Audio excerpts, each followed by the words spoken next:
Kumekuwa na hii challenge ya kutoa gari number plates ambayo imekuwa ni hasara kwetu sana as SACCOs and as well as investors. We have really tried to have an engagement with the NTSA and they are not really willing to have a conversation with us. And we feel it's not fair because of the kind of investment we have put in these vehicles. And our manyankas in terms of numbers, they constitute less than 0.5% of the entire vehicles in Nairobi. So I don't think we are a nuisance in the transport sector because we have a niche, a population that really want to use the PSV. And manyankas has been a culture in Kenya for the longest. So I don't think we can wake up one day and then we try to kill a culture that most of the population, young people in Kenya, mostly in Nairobi, really want to use the. Sometime on the 21st or 22nd day of January last month, this year, we had an operation that commenced with the Kenya traffic police officers colliding or working together with the NTSA.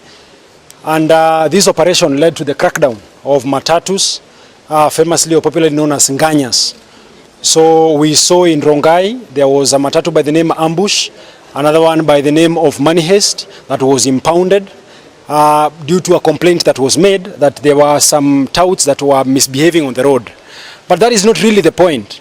The point is this, that today we have received a court order from my Lord Justice Bahati Mwamuye, and has ordered that the National Transport Safety Authority, the NTSA, together with the traffic police officers, that they should act within the confines of the law.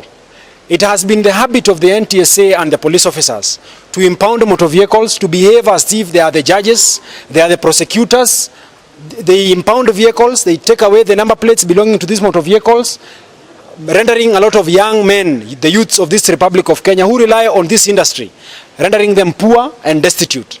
So for that reason, we have heard my Lord speak some sense to these people who are in these public offices and told them that they should forthwith release these motor vehicles that have been impounded without any court order or without any lawful justification. Secondly, because it has also been their habit of removing the number plates from these motor vehicles so that these motor vehicles cannot operate on the roads, they have been ordered to forthwith return the number plates belonging to these motor vehicles. The consumers are the passengers. They have a right to choose which type of vehicle they will use. Government cannot force anybody to board a vehicle that they don't want to board.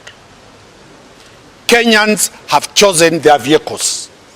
My clients are very clear that they are provided a certain form of a vehicle where you get the services you are paying for. And based on that, we have gone to court and invoked the right for consumers to choose.